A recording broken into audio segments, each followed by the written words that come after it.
Praise the Lord. Hallelujah. ഇന്ന് ദിവസം യോഹന്നാൻ 17:3 തിരുവചനത്തിലൂടെ ഈശോ നമ്മോട് സംസാരിക്കുകയാണ്. ഏകസത്യദൈവമായ അവിടുത്തെയും അങ്ങയച്ച യേശു ക്രിസ്തുവിനെയും അറിയുക എന്നതാണ് നിത്യജീവൻ. പ്രിയപ്പെട്ടവരെ, ഇന്നത്തെ തിരുവചനത്തിലൂടെ നമുക്ക് കാണുവാൻ സാധിക്കും, നിത്യജീവനെ കുറിച്ച് ഈശോ നമുക്ക് മനസ്സിലാക്കി തരികയാണ്. വചനം പറയുന്നത് ഇങ്ങനെയാണ്: ഏകസത്യദൈവമായ അവിടുത്തെയും. പ്രിയപ്പെട്ടവരെ, ഈ ലോകത്തിൽ ഏകസത്യദൈവമായ ഒരേ ഒരു ദൈവമുള്ളൂ നമുക്ക്. പ്രിയപ്പെട്ടവരെ, ആ ദൈവത്തെ അറിയുക എന്നതാണ് നമ്മുടെ നിത്യജീവൻ. വചനം പറയുന്നത് ഇങ്ങനെയാണ്: അങ്ങയച്ച യേശു ക്രിസ്തുവിനെയും അറിയുക എന്ന്.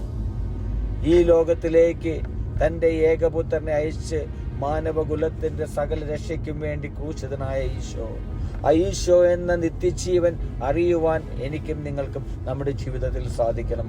ഈശോയെ സ്വീകരിക്കുവാൻ, ഈശോയെ കൊടുക്കുവാൻ എനിക്കും നിങ്ങൾക്ക് സാധിക്കണം. പ്രിയപ്പെട്ടവരെ, ഈ ലോകത്തിൽ നമ്മൾ എന്തു തന്നെ നേടിയാലും, പണമോ സമ്പത്തോ സൗഭാഗ്യങ്ങളോ വിദ്യാഭ്യാസമോ മക്കളോ എന്തു തന്നെ നേടിയാലും, പ്രിയപ്പെട്ടവരെ, എൻ്റെയും നിങ്ങളുടെയും രക്ഷകനായ ഈശോയെ നേടുവാൻ എനിക്കും നിങ്ങൾക്കും സാധിച്ചില്ലെങ്കിൽ, ആ നിത്യജീവനെ നേടുവാൻ എനിക്കും നിങ്ങൾക്കും സാധിച്ചില്ലെങ്കിൽ, പ്രിയപ്പെട്ടവരെ, നമ്മുടെ ജീവിതത്തിൽ നമ്മൾ ശൂന്യമായി പോവുകയാണ്. പ്രിയപ്പെട്ടവരെ, അപ്പോൾ എനിക്ക് നിങ്ങളോട് പറയുവാനുള്ളത്, ആ നിത്യജീവനായ ഈശോയെ നേടുവാനായിട്ട് എൻ്റെ നിങ്ങളുടെയും ജീവിതത്തിൽ നമുക്ക് പരിശ്രമിക്കാം. ഹല്ലേലൂയ. ആമേൻ.